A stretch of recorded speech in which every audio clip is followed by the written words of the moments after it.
Moi, c'est Amandine et je suis conductrice de dameuse. Stéphane, pisteur secouriste. Fred, un des chefs de secteur remontée mécanique. Notre bureau, c'est la montagne. On vous invite dans le plus beau bureau du monde. Suivez-nous tout l'hiver au Jet. La saison d'hiver 2019-2020 s'est terminée de façon abrupte pour la station des Jets comme pour les autres stations de ski françaises. Nous étions sur place vendredi sans nous douter que la station fermerait le lendemain suite aux mesures gouvernementales pour freiner la propagation du virus Covid-19.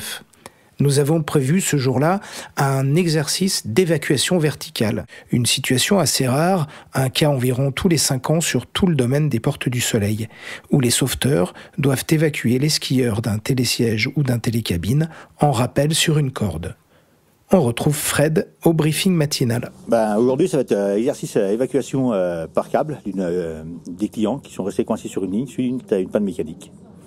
Et il fait super beau en plus ce matin. Aujourd'hui, on a des conditions superbes. Du brouillard, qui pleut, on va être bien, hein, ça va se passer très bien. Fred a bien observé, lui qui a fait plusieurs secours pendant sa carrière. Alors, dans quel cas doit-on évacuer une remontée mécanique de cette façon ? Alors, les pannes qui vont nous décider d'évacuer une ligne comme ça à la corde, ça sera des problèmes de ligne, c'est-à-dire déraillement d'un pylône. Après, problème de casse de réducteur. À une casse moteur, il n'y aura pas de problème.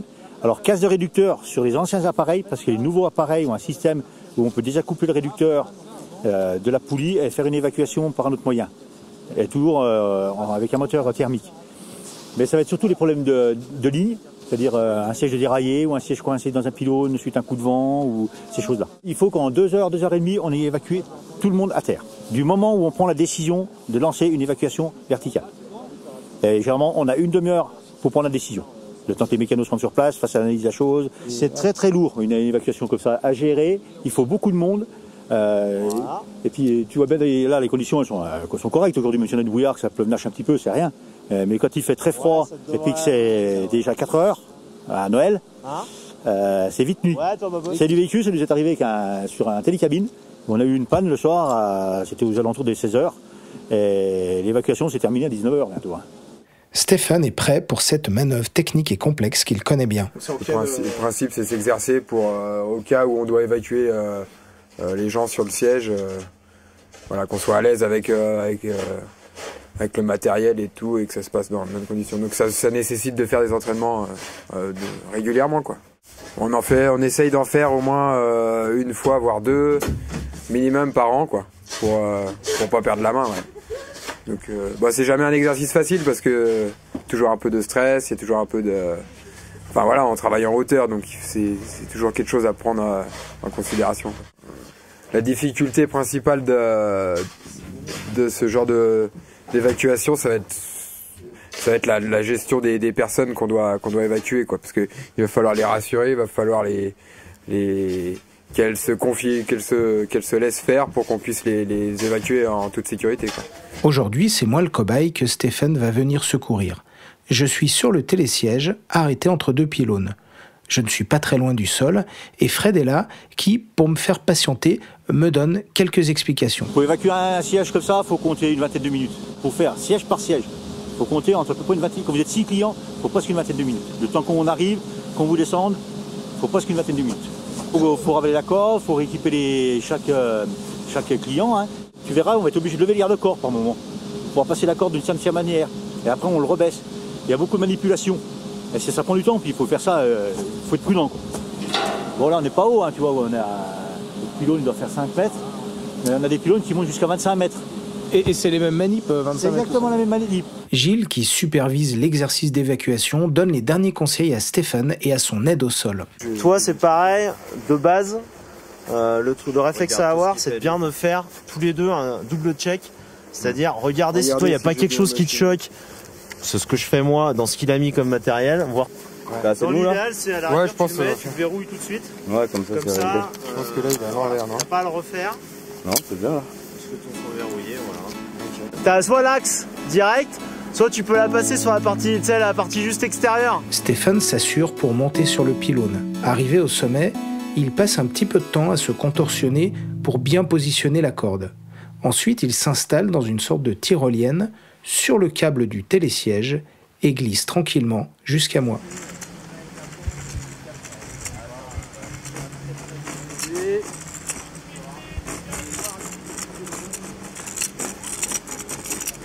Bonjour. Bonjour. Voilà, je viens d'arriver sur le haut du siège là. Ça me bouge le dos. Je vais descendre. Je vais me mettre à votre hauteur. On verra ça après. Alors, faites attention à vous. Là, je vais descendre. Attends, c'est pas évident. Je suis en train de descendre pour me mettre à votre hauteur, pour pouvoir vous équiper et vous faire descendre en bas au sol. Là, je suis à la balise Valsy, Jean-Pierre, vous pouvez descendre avec la traîneau, s'il vous plaît. Donc là, t'es face à nous, t'es pendu à ta Là, je suis corde. face à vous.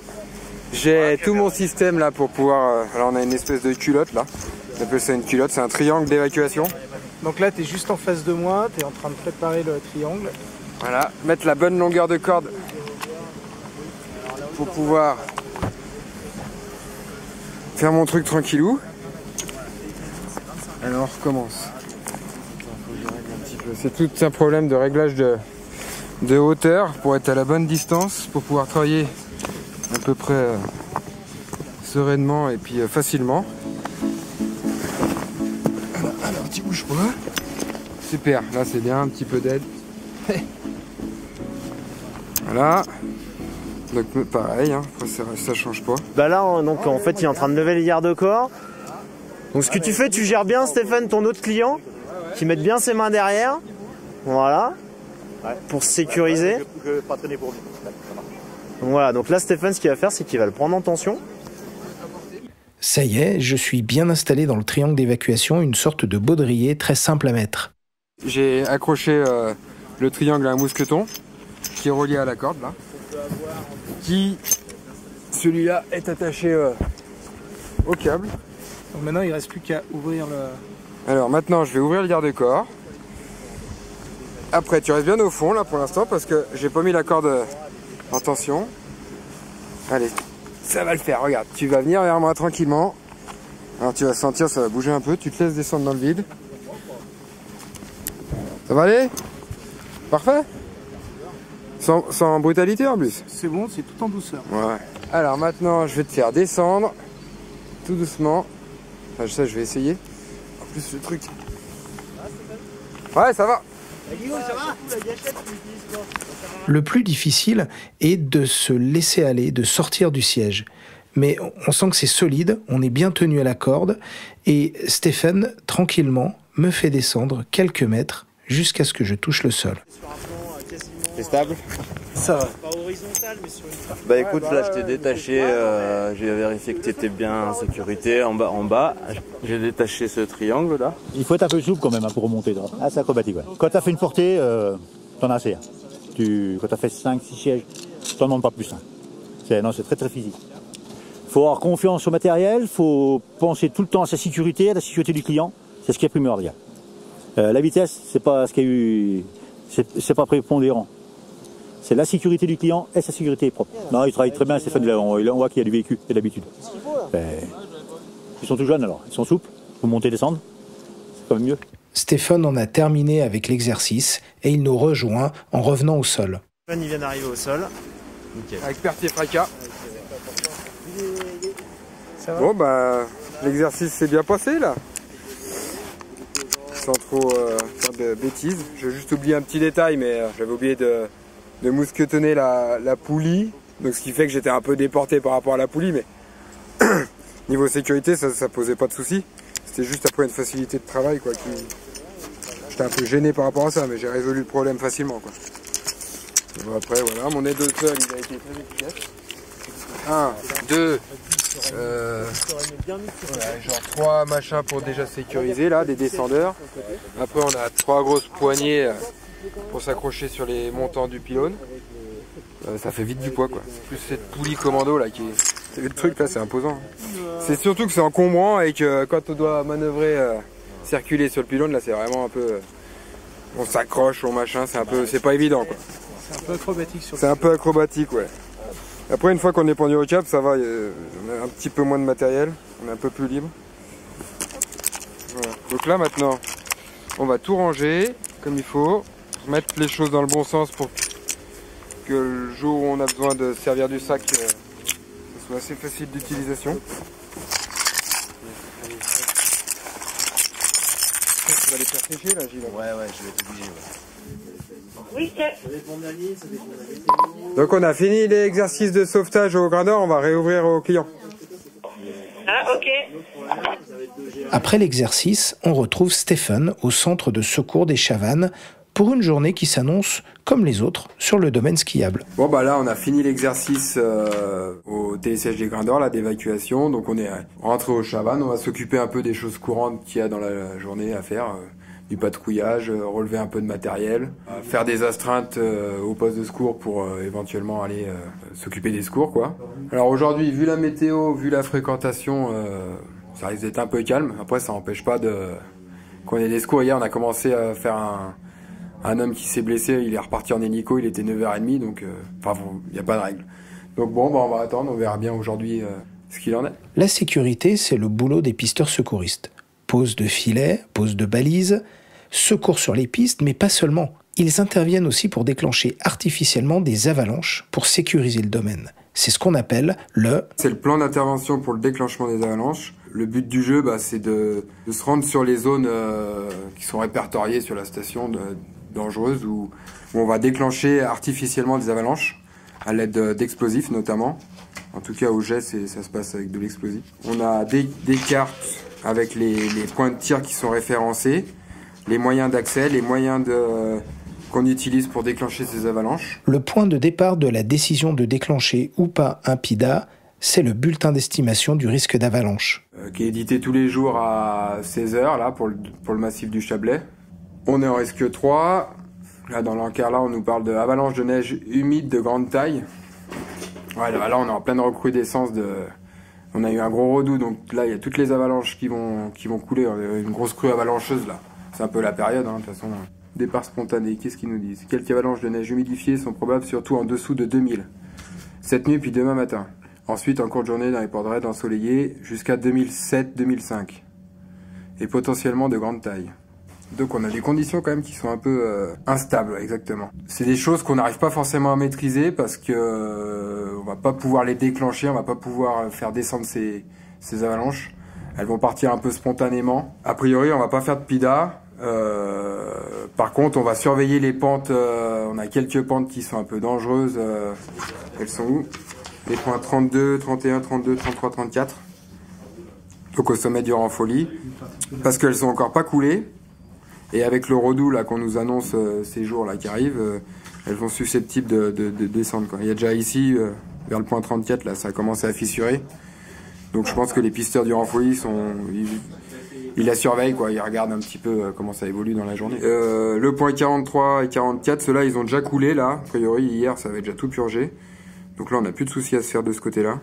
Ça nous reste les points tête d'Evoigne, là, le 31 jusqu'à 34. En cas de PIDA, sa journée de travail est un peu bouleversée. En général, un PIDA, on commence assez tôt. On commence, nous, à 7h. On laisse les enfants et tout le monde à la maison. On part un peu plus tôt. C'est un peu de stress pour la famille. Parce que on manipule de l'explosif. C'est quand même quelque chose qui fait un peu peur aux gens, quoi. Après, on est formé pour l'utiliser. Donc, on le fait en sécurité. Mais ça fait toujours un petit peu de stress pour tout le monde, quoi. On va partir en 2 binômes. Donc un binôme c'est composé d'un artificier puis d'un aide artificier. Et on va se rendre sur chaque binôme va se rendre sur un secteur qui a été défini la veille. Un autre sujet lié à la sécurité du domaine skiable qui préoccupe Stéphane, Fred et Amandine, c'est celui des randonneurs à ski qui évoluent sur les pistes, alors que c'est totalement interdit. C'est un phénomène qui est pas facile à gérer pour les stations parce que les gens ils font un peu ce qu'ils veulent, donc ils montent sur les pistes. Et alors il faut savoir quand même que c'est interdit de remonter une piste de ski. Donc par la même occasion, le ski de rando c'est interdit. Après on est là pour les conseiller, leur dire que voilà, on a une piste qui est prévue au Mont Chéry où ils peuvent faire de la randonnée, ils sont en sécurité, c'est jalonné, c'est pas évident. Après les gens sont en général assez compréhensifs. Mais on a toujours des skieurs de randonnée sur les pistes qui sont là. Comme le précise Fred, c'est d'autant plus dangereux le soir. Bon, après, ce qui est plus inquiétant, c'est ceux qui font de la rando, surtout le soir, et qui s'enchaînent de la mage. Le plus gros problème, il est là.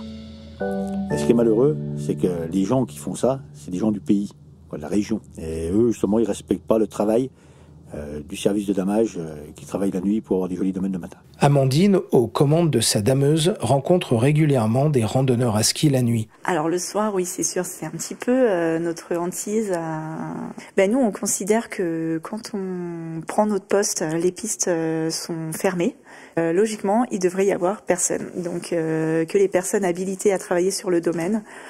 Maintenant, on se méfie parce qu'on sait, il y a toujours un ou deux randonneurs qui traînent. Moi, ça m'est déjà arrivé, d'être surprise par des randonneurs, de me retourner et de voir une frontale derrière moi et je me dis mince, en fait il y a 30 secondes en fait j'étais en train de reculer et il aurait pu passer derrière et je l'aurais pas vu parce que quand on recule forcément on a la fraise levée donc on n'a pas une grande visibilité. Alors que nous discutons dans le garage des dameuses avec Amandine, nous sommes rejoints par l'un de ses collègues, Hyacinthe, qui rencontre le même problème. C'est courant, les randonneurs, c'est simple, ils passent sur les câbles, sous les câbles.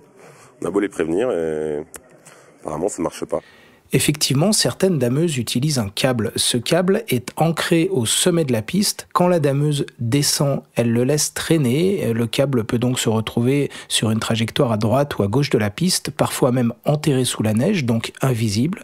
Et quand la dameuse remonte et qu'elle tracte, le câble est tendu d'un coup. Et c'est à ce moment-là qu'il peut blesser gravement un randonneur. La dameuse, en fait, elle est tractée par un treuil qui nous aide à remonter de la neige. Le câble, il fait à peu près 1 kilomètre. Que ça soit sur n'importe quelle machine ou n'importe quelle marque. Donc imaginez quand vous êtes 1000 mètres plus bas, vous savez pas ce qui se passe en haut. Le câble il fait 10 mm d'épais. Sur 10 mm la nuit, il n'y a rien pour le signaler à part un flash qu'on met nous par politesse et encore à la base, les flashs ils sont là pour signaler par rapport à nos collègues, pas par rapport aux clients ou aux randonneurs. Donc 10 mm dans la nuit, vous arrivez en ski plein fouet, vous le tapez, au mieux vous vous faites mal, au pire on peut commander une boîte. C'est déjà arrivé dans plusieurs stations. Le problème, il se trouve partout, dans toutes les stations, que ce soit dans les Alpes, dans les Vosges, dans le Jura, dans les Pyrénées. Le problème est récurrent. Ah bah oui, il y a un danger, parce que même une machine sans câble, le chauffeur vous voit pas, vous êtes par terre en train de défoquer ou vous baissez pour ramasser quelque chose dans votre sac. Le chauffeur vous voit pas, il recule, il vous recule dessus. Franck arrive et se joint à la discussion. Toi, tu as eu des cas de randonneurs Randonneurs, ouais, comme tout le monde. Chaque soir, chaque matin, on a des cas où les gens, en fait... Pour moi, je pense qu'ils se rendent pas compte de la dangerosité du câble, quoi. 2-3 fois, on en arrête, ils nous disent « Ah, mais on l'a pas touché, on l'a pas abîmé et tout. » Et on leur dit « Mais c'est vous, quoi, c'est pour vous, c'est votre vie qui est en jeu, c'est pas nous le câble, vous voulez pas l'abîmer, quoi. » On est habitué aussi, on a notre plan à respecter. Tous les soirs, on fait un peu la même chose, donc on regarde pas forcément à droite, à gauche s'il y a quelqu'un qui déboule. Logiquement, il doit y avoir personne, donc... on est concentré sur notre boulot, on n'est pas concentré sur ce qui se passe autour, quoi. Et c'est comme partout, quand c'est fermé et c'est pour une bonne raison, quoi. À part. On va pas au restaurant quand il est fermé. Voilà. J'allais dire. Ici, c'est pareil, on y va. Voilà, exactement. Moi, j'allais dire, on va pas faire ses courses à Carrefour quand c'est fermé. C'est fermé. C'est pareil. Évidemment, il n'y aura pas de PIDA ni de problème de randonneurs sur les pistes, puisque les jets ferment le lendemain. Ainsi s'achève une saison très particulière que nous avons suivie de l'intérieur avec Amandine, Stéphane et Fred. On les retrouve très bientôt pour le dernier épisode.